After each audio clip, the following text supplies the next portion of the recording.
Up on the bench today is a quickshot 2. I think it was the original quickshot. It's a quickshot joystick from the early 1980s to mid 1980s. It's the Atari DB9 connector. These were synonymous with gaming rigs. They're a really lovely joystick. They've got an auto fire as well. It's just a lovely joystick to use, very reasonably precise, I would say, for the period. And yes, this one came in from eBay. I needed another joystick because one or two of my joysticks are just absolute junk. And I saw this, it was a good price, and I thought, yeah, okay, let's grab it. So what we're going to do is we're going to open it up and have a look inside and see if anything needs servicing. I actually even haven't tested it. This is still sort of wrapped in the seller's elastic band, which I'll take off right now. Yeah, these were very, very common in the 1980s in the United Kingdom. They were one of the better joysticks out there. It's got a lovely grip. And again, it's got a nice feel to it. It doesn't twist at all. It's just top button, trigger button, and then you got auto fire. Nothing down here at all, so you did that. It was all at the top here. So yeah, it's a really nice joystick. So okay, let's crack on. Let's open this up. I've got a few other projects on the bench at the moment, which are also up on the desk. You might be able to see in the top left corner. So there. So that is an Amstrad computer I'm currently trying to revive. It's the one I got from the We Love CRT people over in Liverpool. It's dead as a doornail. It's the power supply. So I've been diagnosing that. Yeah, so this takes a little while just to get in. It's 4 screws to get in the base. Let's just get that. And okay, so let's open up. There we go. There's 1, 2, 3, 4 screws. Come on, you little bugger. Out you go. That's it. There we are. 4 screws. And let's just push the cable up, and then we can push it through. There's no junk in this at all. Sometimes they end up with like, sort of drink spills, kids using them and so on. We have all the connections here. We've got a single electrolytic capacitor there, some sort of capacitor, ceramic capacitor, very close to the edge there. And yeah, it's really straightforward. If I just gently, can I do it? Will it come off? Let's have a look. Yeah, that's not wanting to come off. Come on. What's going on here? Oh, there we go. It was just the auto button on there. So if we look very carefully, it's just basically just very simple, 2 pieces of metal that actually come together. Got a metal tang which hits the track on the PCB. There is some minor damage to, there's some minor damage to the cable going up to the switch, which we need to double check as well. Yeah, it's really, really simple stuff. Little switch there, all of the connections there. This is some basic logic. Well, it's not even logic. Yeah, well, yeah, it's basically sort of 3 transistors and some resistors and a capacitor. So yeah, what I'm going to do is I'm going to give this a clean up. There is a tiny bit of a spillage, but that's fine. We can deal with that. Let's have a look at the trigger mechanism.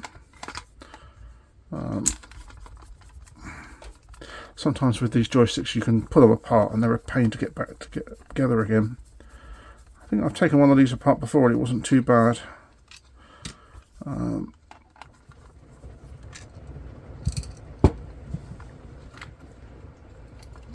we go. So let's just pull that out. So it's the two buttons on a pivot with a spring inside.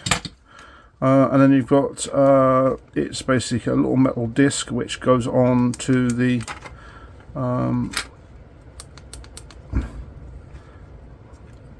actual PCB, stuck onto the PCB, and that then makes contact, and they all seem fine.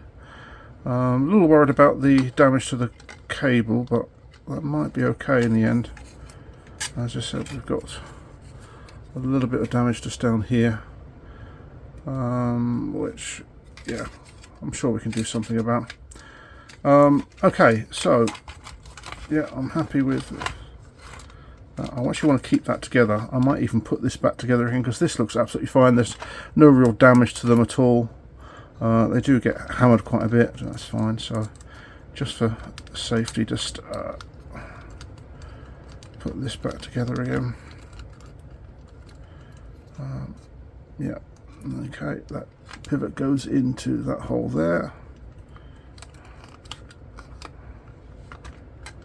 Well, there we go, hang on.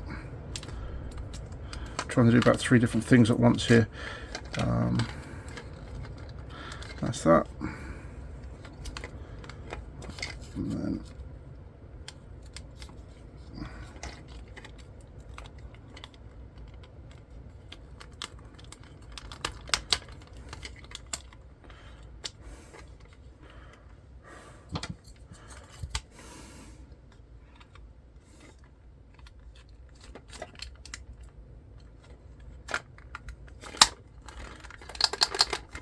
yeah, so that all seems fine.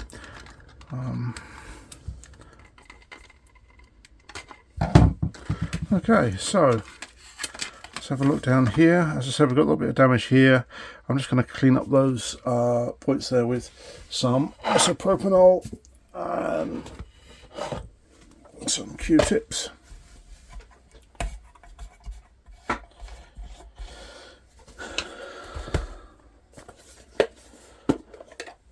These joysticks are pretty reliable.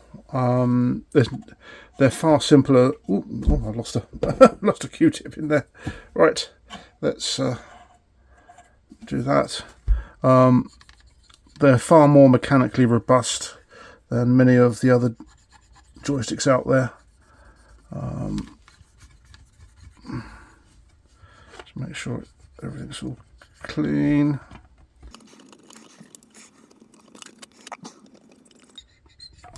Cool. So I don't need the isopropanol anymore.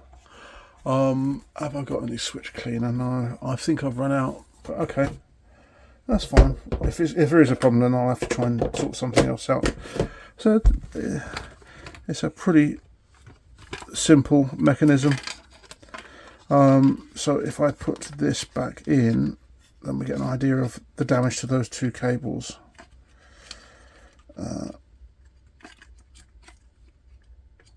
Oh, hang on. Need a joystick like that.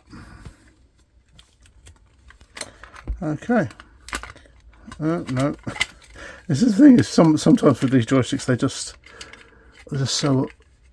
They can be a little bit difficult to get. There we go. In there. Okay. Then. In fact, I've just got to do that, haven't I? Put this cable back in. All the cables seem fine, except for the 2 switch ones up there. And I think it is because it's been trapped in here. This is the main pin where the actual joystick goes in, and then you've got a slot for the cables to come out. And it looks like they've both got pinched. This is going to be a bit painful. It looks like somebody else has actually had this open and then pinched it on the thing. Let's pull some of that cable through. It's really difficult to get it exactly right. Yeah, there we go. That's that, but then the board is twisted. Let's put that. So yeah, everything all looks good. Contacts are clean. And I'll probably test it out on an Atari of some sort.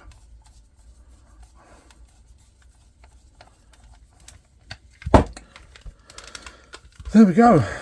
Really simple, quick inspection and clean of the contacts, and that should be ready to go. Yeah, that all feels good. Right, let's go and try it on. Oh, hang on. Yeah, that switch is a little.